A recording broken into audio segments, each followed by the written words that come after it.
pemirsa Nol TV, apa kabar Anda hari ini? Senang sekali saya Gabriel hadir menjumpai Anda dalam program yang sudah kita tunggu bersama-sama, yakni Lebih Dekat. Dan pemirsa, apa kabar Anda hari ini? Semoga semuanya dalam keadaan baik, semuanya dalam keadaan sehat, sehingga kita semua bisa tetap produktif untuk menghadapi hari-hari kita. Dan tentu saja di hari ini sudah ada narasumber-narasumber yang sudah kita undang, kita hadirkan langsung, dan kali ini akan kita bahas bersama tentang sesuatu yang mendalam. Dan tamu saya hari ini spesial, istimewa, karena sudah hadir bersama dengan saya di studio, itu dari Dinas Perindustrian dan Perdagangan Provinsi Jawa Tengah, yang kali ini akan membahas bersama tentang tembakau yang ada di Kabupaten Temanggung. Kita tahu bersama bahwa di Kabupaten Temanggung ini adalah sebuah kabupaten yang tidak lepas dari pertembakauan, yaitu emas hijau ya. Karena kenapa kita sebut emas hijau? Karena sungguh luar biasa tembakau ini bisa merupakan sebuah denyut nadi dari Temanggung, mendukung perekonomian, mendukung kehidupan sosial dan juga budaya masyarakat. Ini erat kaitannya dengan pertembakauan. Dan tidak berlama-lama lagi, sudah hadir bersama dengan saya di sini Bapak Megah Andi Arto dari Kasih Bimbingan Kepatuhan dan Humas Kanwil Bea Cukai Jawa Tengah dan DIY. Apa kabar Bapak? Alhamdulillah baik. Sehat Pak? Alhamdulillah sehat sampai sini. Luar biasa, terima kasih Pak untuk hadirnya hari ini membersamai pemirsa yang ada di rumah dan juga kita semua yang ada di sini. Terima kasih. Dan yang kami hormati Bapak Sumarno SP dari Kabid Hortikultura dan Perkebunan, Dinas Ketahanan Pangan, Pertanian dan Perikanan Kabupaten Temanggung, yang kita akan mengupas dari sisi produksi ya Pak ya, dan juga dukungan teknis pemerintah daerah dalam mendukung tembakau berkualitas tinggi dan berkelanjutan. Apa kabar Pak Sumarno? Alhamdulillah sehat Mbak Mega. Iya, tidak asing kalau ini ya Pak Sumarno ini sudah sering berada di pemerintahan Kabupaten Temanggung. Jadi mungkin masyarakat dan juga pemirsa sudah sering bertemu dengan Pak Sumarno. Baik, terima kasih Pak atas kehadirannya. Dan juga ada Pak Nur Ahsan dari Kabid Litbang DPD Asosiasi Petani Tembakau Indonesia Jawa Tengah, yang menyuarakan petani tembakau dan merupakan praktisi, dan hari ini akan sharing tentang dampak langsung kebijakan bea cukai dan program pemerintah daerah, baik itu harga, kesejahteraan dan juga tantangan. Apa kabar Pak Nur Ahsan? Alhamdulillah. Sehat ya Pak? Baik. Baik, Ya, luar biasa. Iklimnya yang nggak sehat. Iklimnya yang nggak sehat ya Pak, tapi kita harus tetap semangat. Tetap semangat. Luar biasa. Terima kasih Pak Nur Ahsan. Kita akan bahas dulu yang pertama di bidang cukai ya Pak ya. Sudah hadir Pak Megah Andi Arto. Pak, menurut Pak Megah ini ya, kebijakan tarif cukai hasil tembakau atau CHT dirancang untuk menyeimbangkan antara penerimaan negara dan keberlanjutan industri hasil tembakau, khususnya bagi petani tembakau di Temanggung. Dan ini menurut Bapak bagaimana Pak? Baik Mbak, besar sekalian bahwa kita tahu cukai itu pungutan negara, langsung sudah tidak langsung dikenakan terhadap tidak semua barang. Jadi sementara hanya 3. Ya, ada tembakau, ada minuman, dan etil alkohol. Jadi kenapa dikenakan? Karena dasarnya adalah untuk pembatasan, baik produksinya maupun konsumsinya. Jadi kalau memang dihubungkan dengan keseimbangan penerimaan, memang betul, memang harus disadari bahwa cukai itu fungsi utama sebetulnya bukan di sisi penerimaan, hanya di sisi, lebih ke sisi pembatasan atau regulasinya. Penerimaan hanya efek samping, meskipun hasilnya juga besar Pak ya. Tapi untuk menyeimbangkan secara langsung dengan petani memang tidak kurang berhubungan langsung dengan industri tembakau, iya memang, karena dengan tarif yang tinggi yang kita rasakan beberapa tahun ini, ada beberapa kenaikan tarif sekian tahun itu, memang tujuan pemerintah adalah untuk membatasi atau mengurangi prevalensi merokok di Indonesia. Karena kita tahu hampir 70 juta perokok di Indonesia itu 55% adalah usia produktif. Nah itu dari teman, dari sisi lain, dari sisi kenaikan itu ada hal-hal yang bisa disampaikan ke masyarakat atau untuk keseimbangannya. Misalnya dengan dikembalikan lagi ke masyarakat dalam bentuk dana bagi hasil, itu dimanfaatkan kembali masyarakat sebagai ya penerima efek sampingnya. Gitu. Kemudian kalau dari sisi tarif cukai, ada beberapa desakan bahwa jangan naik terus Pak ya. Ada menteri keuangan menjanjikan tidak naik tahun depan, itu mungkin diharapkan ya.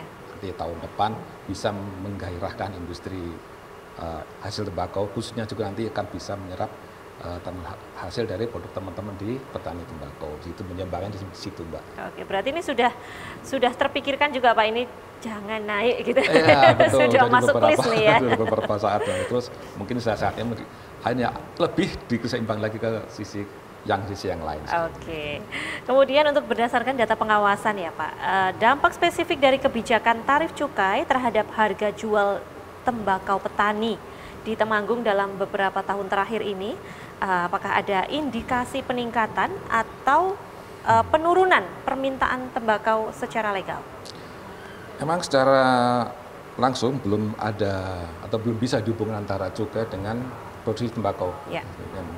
Karena ada sisi tengah di situ, ada industri hasil tembakunya dulu di situ. Jadi memang selama ini memang berdasarkan di pengawasan di kami itu memang ada peningkatan dari produksi yang ilegal, yang sayangnya ada beberapa yang memanfaatkan ini untuk hal-hal yang kurang baik.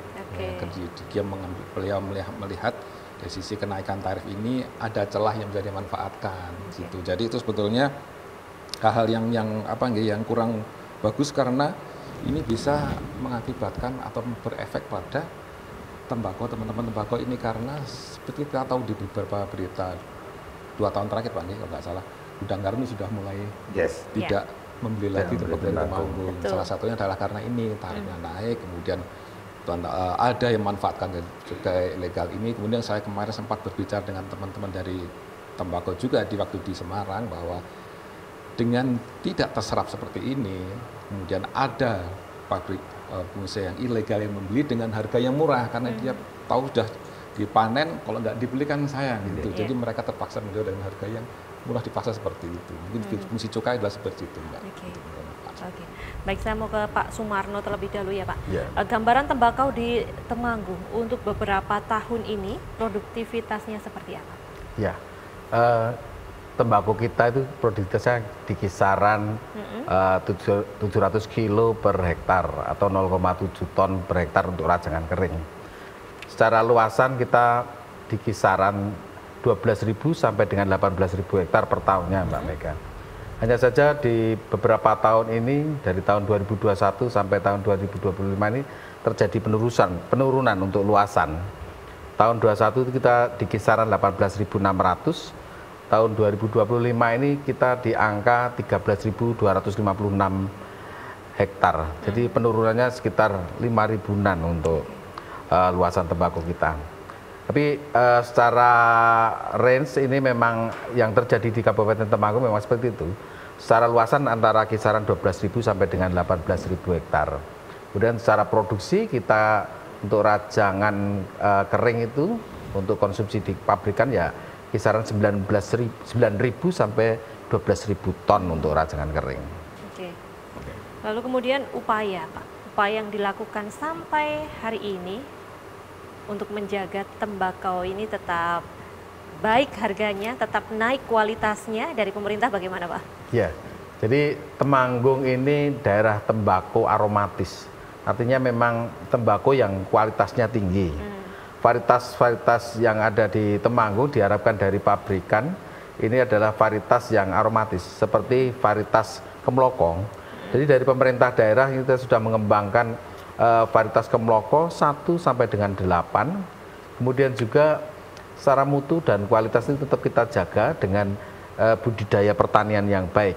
Kita sampaikan kepada petani bagaimana dia mengelola berbudidaya dengan teknis pertanian yang baik. Kalau istilahnya GAP Mbak Mega, Good Agricultural Practices. Kemudian sebagai stimulan dari pemerintah daerah juga menyampaikan ke petani untuk bantuan-bantuan stimulan berupa pupuk, pupuk yang khusus untuk di pertembakuan, yang supaya bisa produktivitasnya meningkat secara mutu, kualitasnya bisa sesuai yang diinginkan oleh pabrikan.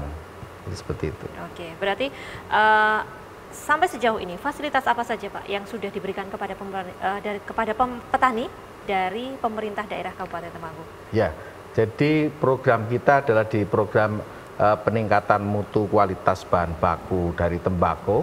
Ada beberapa kegiatan yang kita lakukan, salah satunya tadi untuk bantuan pupuk di pertembakuan. Kemudian kita juga tiap tahun menyediakan benih Benih tembakau asli Temanggung, Kemloko 1, Kemloko 8. Di dinas kami ada kegiatan namanya pemurnian benih tembakau. Kami sediakan ada sekitar 100 kilo benih tembakau dan kami berikan gratis kepada petani. Ketika musim panen, petani itu bisa mau menanam apa sesuai dengan agroklimatnya, sesuai dengan preferensi dari petani mau menanam Kemloko 2 atau Kemloko 3 yang menjadi keinginan petani di dinas tersedia dan gratis. Kemudian Mbak Mega terkait dengan dampak perubahan iklim ini, kami menyadari bahwasanya tembakau ini harus kita lindungi terkait dengan adanya fenomena La Nina, El Nino ini kan kami berupaya dengan menggandeng teman-teman pemulia, peneliti dari Badan Riset dan Inovasi Nasional, kita kembangkan nanti untuk tembakau yang tahan cekaman basah, satu, kemudian yang kedua tahan cekaman kering. Jadi ketika musimnya hujannya banyak, nanti tanamannya juga tidak gampang mati, ataupun pada saat kering pertumbuhannya juga bisa tetap optimal. Oke, berarti memang usaha dari pemerintah Kabupaten Temanggung sudah luar biasa ya Pak, mendukung petani untuk terus mengembangkan tembakau agar punya kualitas yang paling baik begitu ya Pak ya. Baik pemirsa, jangan kemana-mana, lebih dekat bersama dengan Pak Sumarno dan juga Pak Megah serta juga Bapak Nur Ahsan akan segera kembali.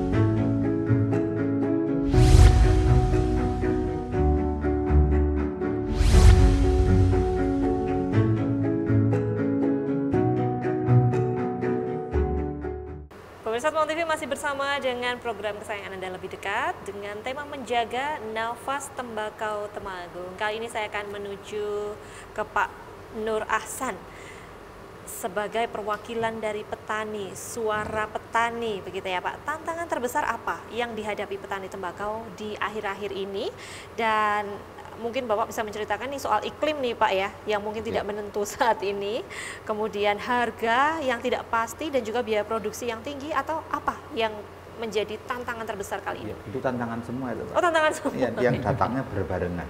Dan datangnya berbarengan. Satu, secara iklim memang kita sedang menghadapi kondisi iklim yang tidak baik-baik saja. Sebenarnya ini tidak hanya terjadi pada tahun ini saja. 2016 kita sudah pernah mengalami situasi dan iklim yang sama. 2010 juga sudah mengalami iklim situasi yang sama. Akan tetapi para teman-teman petani masih bersyukur, masih bisa berharap. Akan tetapi kalau hari ini selain daripada itu aturan regulasi yang sangat memecet kepada petani juga sangat berdampak. Seperti tadi yang sudah disampaikan oleh Biaya Cukai juga, akhirnya kenaikan cukai terus menerus dulu ya. Harapannya menteri yang baru kan tidak menaikkan cukai lagi lah ya kan. Nah terus ini sangat berdampak, salah satu penyerap bahan baku Temanggung ini 2 tahun ini off, 2 tahun ini berhenti. Ini sangat berimbas dan sangat berdampak kepada petani secara umum. Jadi ini tantangan bagi petani yang luar biasa. Ini tantangan tambahan. Kalau dulu tantangan petani menghadapi hama, menghadapi hujan, menghadapi ini biasa kami lakukan, Pak. Akan tapi kalau di tahun ini, wow, cukup luar biasa bagi kita. Selain menghadapi kondisi siklus cuaca yang tidak normal, sekaligus juga kita menghadapi tata aturan juga yang sangat menekan terhadap kondisi petani di tahun ini. Oke. Kalau tembakau terbaik pada masa tahun berapa, Pak? Tembakau terbaik, harga tertinggi itu pada kondisi cuaca yang sangat cerah tertentu. Salah satunya 2011. 2010 harga jatuh. 2011 harga wow. Gitu ya. Terus kemudian 2012, 2013 sampai 2014 masih berimbang. Akan tapi 2016 karena itu La Nina juga, bahasanya Pak nanti La Nina juga karena curah hujan cukup tinggi, 2016 cukup jatuh. Terus merangkaknya dari 2016 ini agak sangat susah. 2016, 2017 mulai baik gitu Pak. 2019, 2020 masih stuck. Akan tapi pada saat COVID jungkel lagi karena ketemu kondisi perekonomian yang juga tidak baik, apalagi saat ini. Di saat kondisi itu kan cukai selalu naik terus. Ini ada bea cukai nanti, maka alhamdulillah ini nanti bisa berdiskusi terkait gitu ya, Pak, ya? bisa sharing terkait bagaimana untuk memajukan potensi lingkaran pertembakuan yang ada di Kabupaten Temanggung khususnya. Karena kondisi petani apalagi Temanggung ini ketika masuk wilayah Temanggung, saya kotanya kota tembakau. Nah, sekarang sangat tidak layak juga ketika kondisi ekonominya yang bergantung dengan tembakau, multiplier efek dari tembakau tidak hanya petaninya saja. Akan tapi seluruh rangkaian ekonomi yang ada di Kabupaten Temanggung, bahkan tidak hanya Temanggung, ke Magelang, kalau orang habis panen dan segala macam, multiplier efeknya pada saat tembakau di Temanggung itu luar biasa, maka multiplier efeknya juga sangat luar biasa, tidak hanya lingkaran kabupaten, tapi melibatkan beberapa kabupaten sekitar. 2010 anjlok, jatuh hujan. 2011 mulai bagus. Di 2025 ini bisa dikatakan anjlok, apakah 2026 ada harapan, Pak? 2006 ada harapan ketika ketika kemarin dari Kementerian Keuangan kalau benar direalisasikan untuk tidak akan menaikkan tarif cukai, kemudian nanti dari pihak bea cukai ini bagaimana para pelaku-pelaku yang menggerus. Kalau kami dari petani berharapnya itu para pembuat rokok ilegal itu harus diselesaikan terlebih dahulu, sehingga bahwa ini juga sangat berpengaruh terhadap petani. Salah satu industri yang menyerap bahan baku Temanggung hari ini berhenti ya karena kalah persaingan juga kan dengan adanya rokok-rokok ilegal. Nah, sehingga berharap bahwa nanti dari bea cukai ini juga harus betul-betul optimis dan betul-betul dilaksanakan untuk bagaimana pemberantasan terhadap para pelaku pembuat rokok ilegal yang saat ini muncul, sehingga yang rokok legal ini tergerus, yang salah satunya juga mengadopsi dan mengambil bahan baku pokoknya dari Temanggung. Nah, sehingga kita khawatir kalau itu masih terjadi, maka akan berbaik-baik dengan pihak bea cukai. Gimana Pak? Pak Mega, sejauh ini Pak, apakah sudah melaksanakan ini dari harapan dari para petani?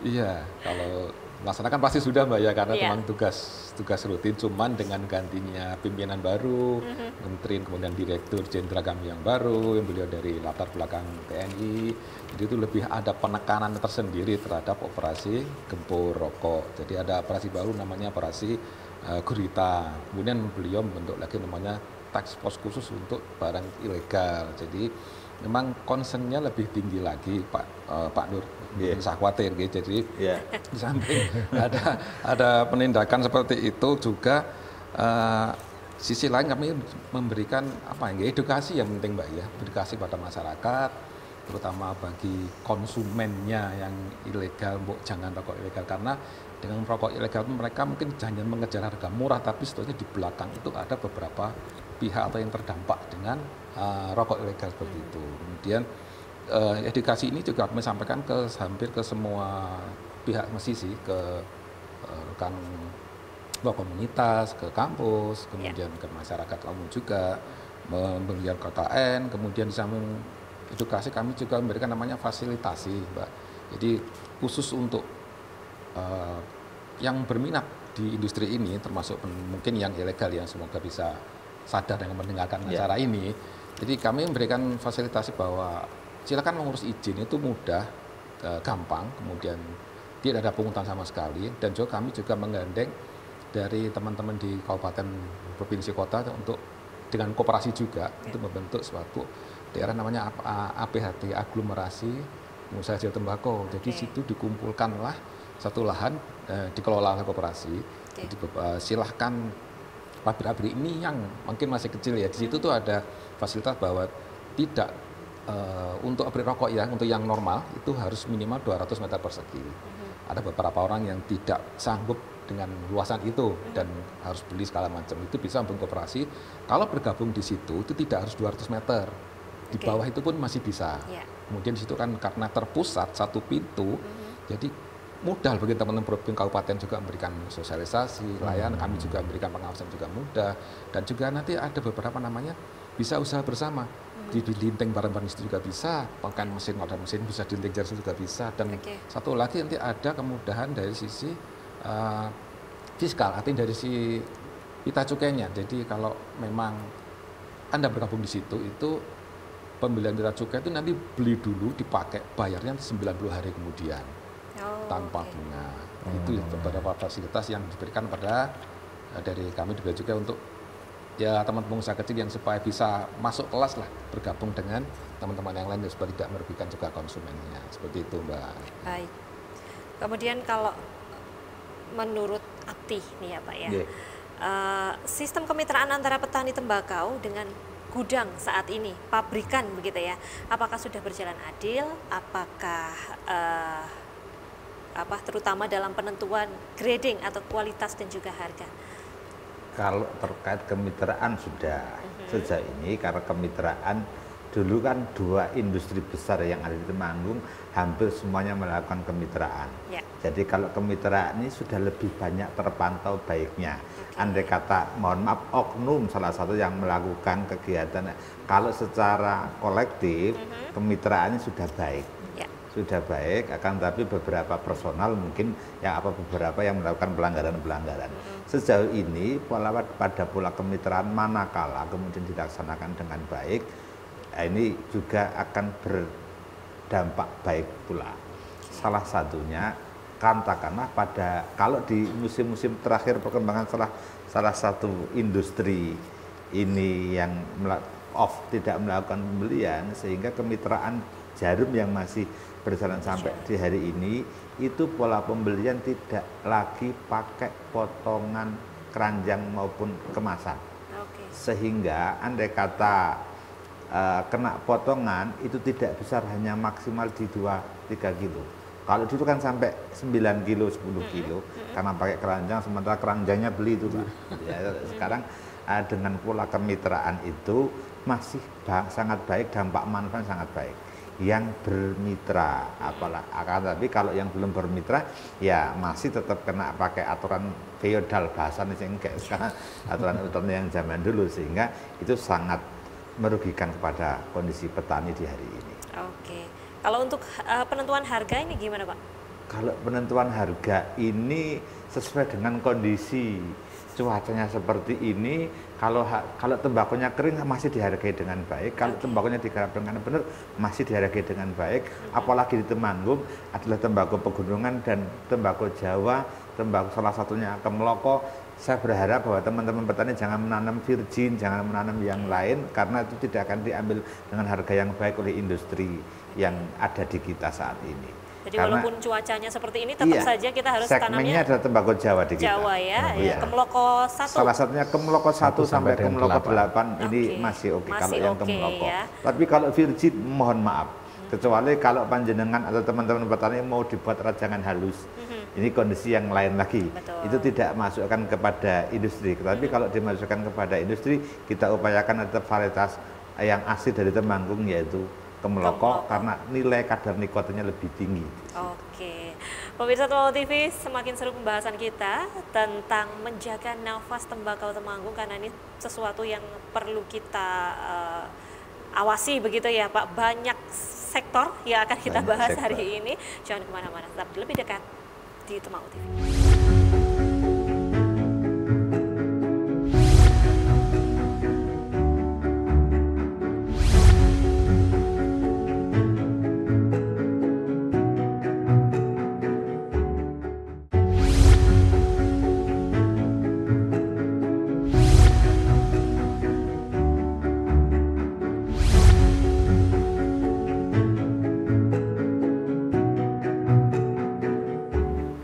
Pemirsa, terima kasih Anda masih bersama dengan Temanggung TV, dan terima kasih juga Anda masih setia untuk menyaksikan kami dalam program Lebih Dekat dengan tema kali ini yang menarik itu yaitu menjaga nafas tembakau Temanggung, karena ini sangat luas sekali, dan masih tetap bersama dengan 3 narasumber kita yang luar biasa. Kita akan menuju ke Pak Megah juga Pak ya, tentang potensi industri rumahan nih Pak yang sekarang sangat tren ya di Temanggung. yaitu tembakau Tengwe yang tentu saja masih diminati oleh sebagian masyarakat. Nah, bagaimana Bea Cukai memberikan kemudahan dan edukasi terkait perizinan dan juga ketentuan cukai agar pelaku usaha kecil dapat beroperasi secara legal? Iya, terima kasih Mbak. Memang fenomena Tengwe ini nggak bisa dihindari ya dengan kenaikan cukai. Dulu orang rokok harga 30, 20 sekarang karena naik, turun lagi, lama-lama ngelinting sendiri. Memang di secara aturan kalau mau ngelinting sendiri di rokok sendiri ya enggak apa-apa, silakan saja. Asalkan tidak keluar dari rumah untuk dijual. Iya, jadi kalau untuk sampai keluar rumah untuk dijual ya akhirnya jadi ilegal jadinya. Itulah mungkin cikal bakal dari awal seperti itu. Jadi ngelinting sendiri, enak dibagi teman-teman, terus kok bisa ada uangnya di nilainya, tambah lagi seperti itu. Asal seperti itu. Jadi memang kami memberikan edukasi juga kalau menjaring juga untuk menggandengnya teman-teman di kabupaten karena mereka lebih tahu potensi dari daerahnya. Di Tengwe itu ada berapa, itu teman kabupaten lebih tahu. Jadi kami hanya menyiapkan edukasinya bahwa silahkan aja Anda ikut di kelas, masuk di kelas saja, ikut yang legal-legal saja, jangan ikut yang ilegal karena dampaknya juga banyak. Di samping dampak kesehatan memang itu bukan nggak sehat ya, tapi ada dampaknya lain lagi di samping misalkan dari sisi DBHJT-nya, kemudian dari sisi lain produknya tidak terstandarisasi juga. Itu kemudian kami juga memberikan fasilitas tadi yang sampaikan di depan, kalau emang mereka mau dan tapi terbentur dengan kendala pendanaan atau lahan, itu bisa menggandeng dari teman kabupaten dengan koperasi. Nanti bikinkan tempat wilayah khusus bentuk di situ, jadi bisa bergabung beberapa pengusaha saling membantu dari tenaga kerjanya, nanti bisa support tembakonya support ke situ, pengawasan juga lebih mudah. Jadi seperti itu Mbak. Oke. Dari sisi petani Pak, gimana nih Pak dengan tembakau Tengwe? Kita tarik benang merah dengan apa yang disampaikan oleh Pak Megah. Iya, kalau dari sisi petani itu adalah bagian dari alternatif. Tengwe itu dari dulu sudah dibuat oleh para orang-orang tua kita, para petani-petani kita hanya untuk dikonsumsi sendiri. Kemudian beranjak menjadi oleh-oleh ketika ada saudara jauh datang. Apalagi saudara jauh tersebut bukan zona pertembakauan, tidak nanam tembakau, tapi penikmat tembakau, penikmat rokok. Kemudian pada saat era COVID itu terjadi, harga juga jatuh, ternyata di situ mencuat, munculkan daya beli yang begitu luar biasa pada saat COVID.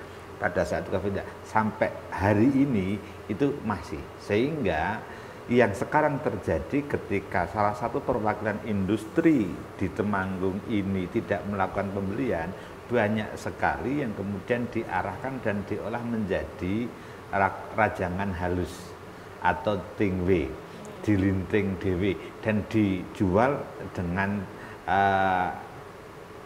kiloan atau bahkan ada yang ngambil besar, ada beberapa yang open order besar sampai 10-20 ton, ada juga yang open order seperti itu, akan tapi juga belum mencakupi secara keseluruhan di zona wilayah Kabupaten Temanggung. Akan tapi itu menjadi bagian dari solusi petani ketika menghadapi kondisi ekonomi yang tidak menentu tersebut. Salah satu alternatifnya adalah untuk dibuat dan dirajang halus dan klasifikasinya harga lebih mahal.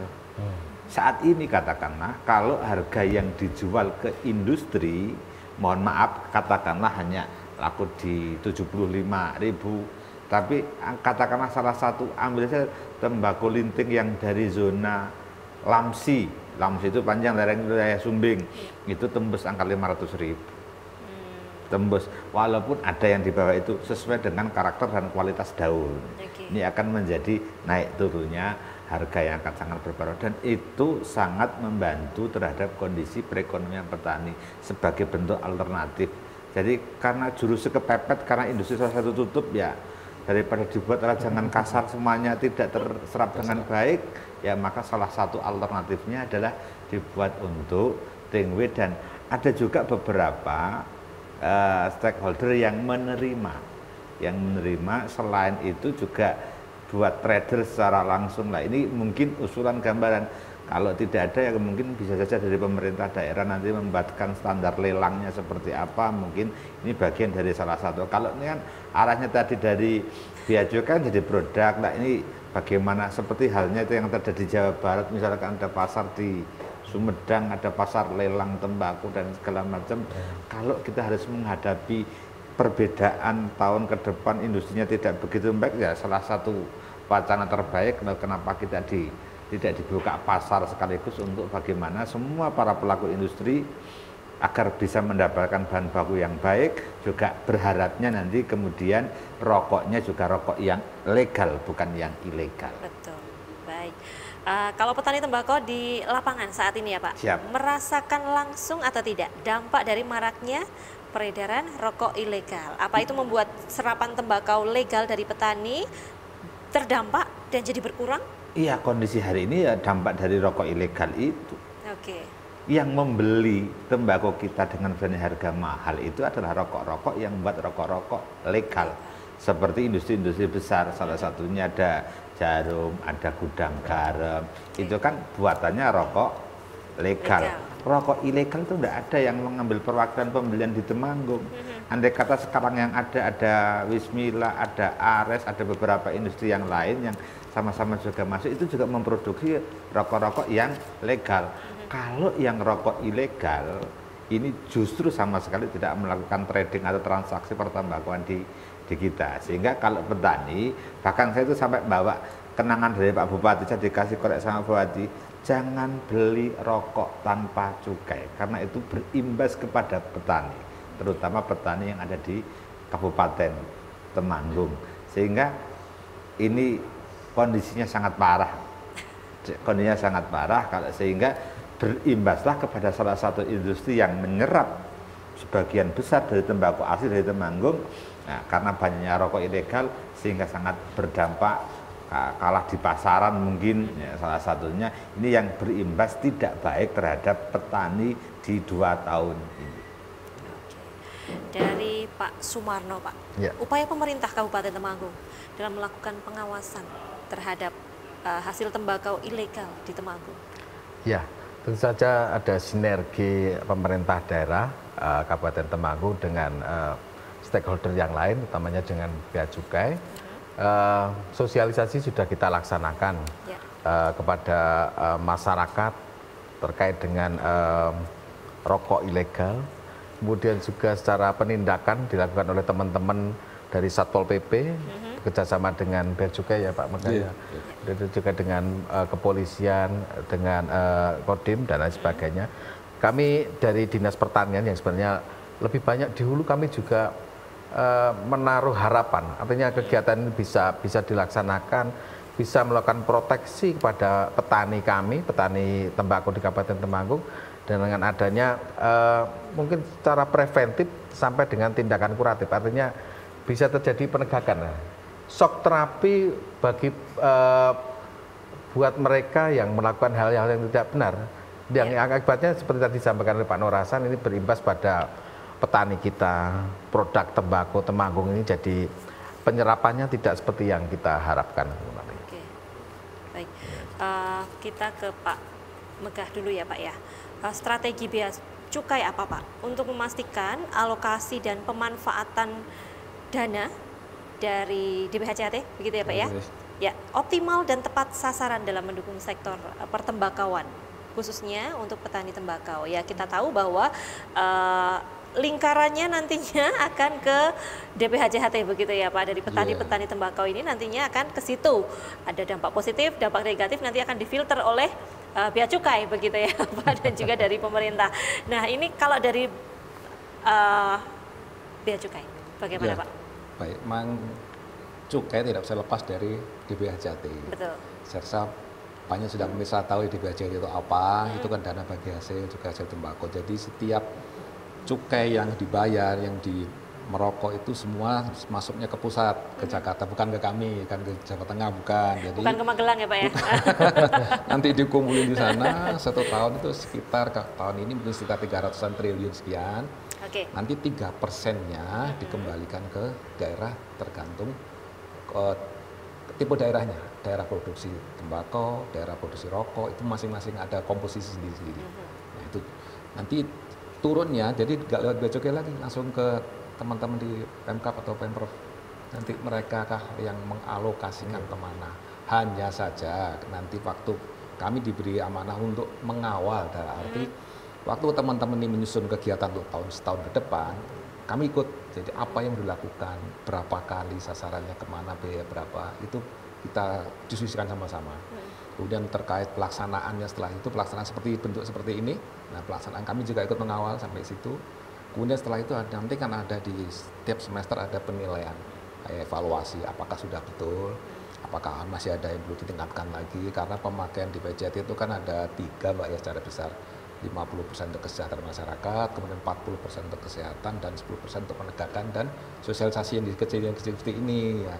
Jadi memang untuk memastikan itu tersampaikan masyarakat, sisi kesejahteraan masyarakatnya itu bisa dipakai untuk antara lain pelatihan di teman-teman di petani tembakau, untuk pelatihan, bantuan, bibit, alat-alat segala macam. Jadi kami tiap akhir tahun atau semester itu menilai bagaimana kinerja teman-teman kabupaten, apakah sudah sesuai dengan yang mereka rencanakan sendiri di depan.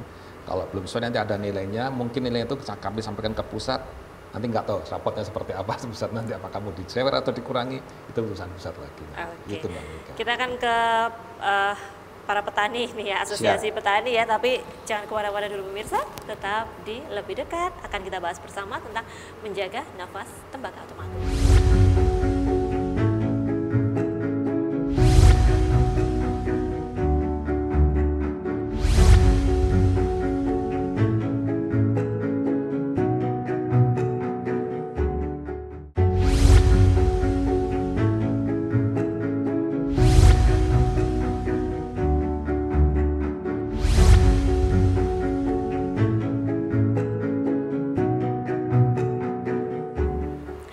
Pemirsa, terima kasih Anda masih bersama dengan kami dalam program kesayangan Anda bersama, Lebih Dekat. Dan kalau tadi kita membahas tentang DBHCHT dari Bea Cukai yang dananya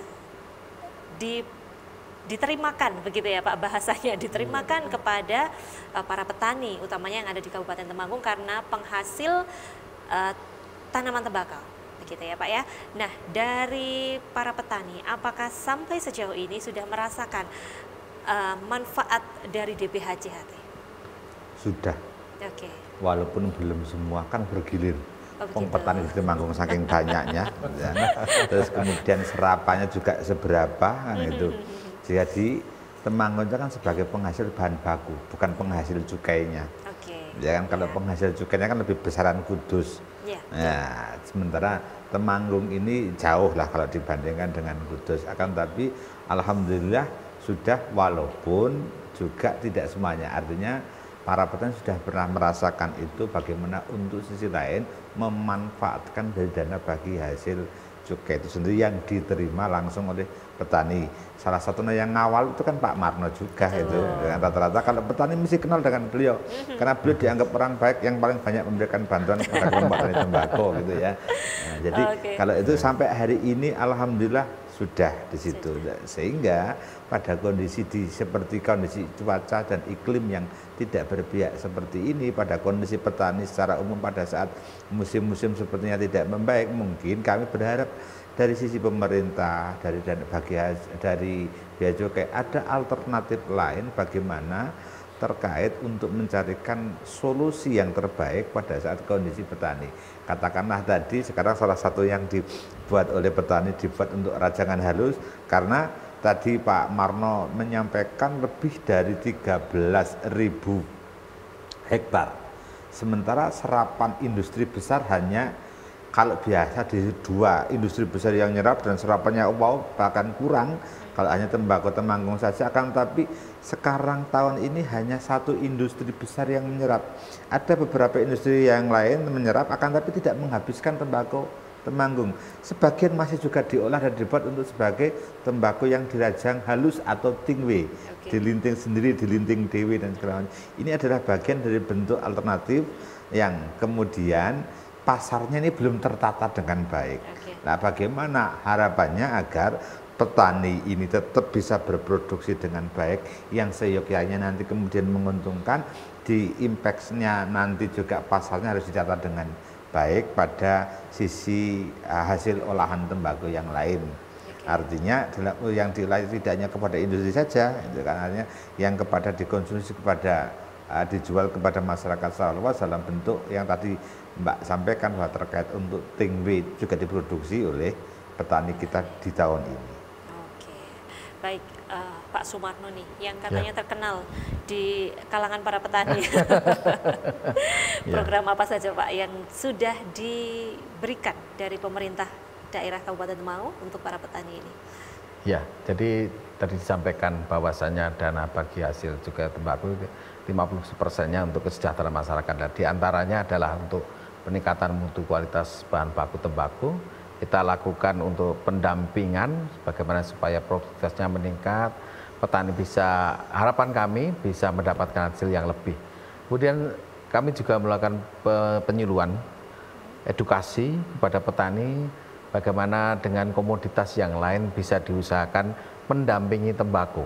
Jadi kita tidak ada keinginan untuk menghilangkan tembakau, tapi bagaimana mengangkat tembakau ini bisa tetap keberadaan eksistensinya ada, tapi ada hasil yang lain yang bisa didapatkan oleh petani. Katakanlah tembakau ini sebagai hasil musiman. Kami menyampaikan, menawarkan kepada petani ada kopi. Kopi Arabica untuk daerah pertembakauan, kemudian sekarang kan harga kopi luar biasa mereka. Dan animo petani alhamdulillah ini luar biasa. Untuk daerah-daerah pertembakauan, sentra tembakau dari Gunung Sumbing, Sindoro dan Perahu ini untuk menanam kopi Arabica luar biasa. Daerah Kaloran juga luar biasa. Kemudian edukasi yang lain untuk tanaman-tanaman yang sekiranya bisa memberikan hasil yang lebih cepat ya, seperti mungkin cabai, bawang merah, bawang putih, dan komoditas yang lain kami sampaikan.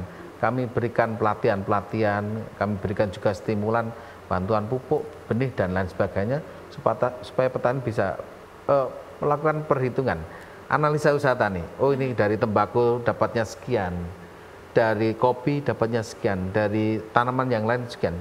Dia bisa berhitung, kemudian nanti bisa melakukan perencanaan. Ketika tembakau mungkin hasilnya seperti ini, masih ada hasil yang lain yang bisa dia dapatkan untuk penghidupan keluarganya. Oke, baik. Terakhir Pak, ini mungkin kita sampai di segmen terakhir nih Pak Megah. Apa yang mau disampaikan Pak untuk masyarakat Kabupaten Temanggung yang mayoritas merupakan para petani tembakau? Baik, terima kasih untuk closing ya.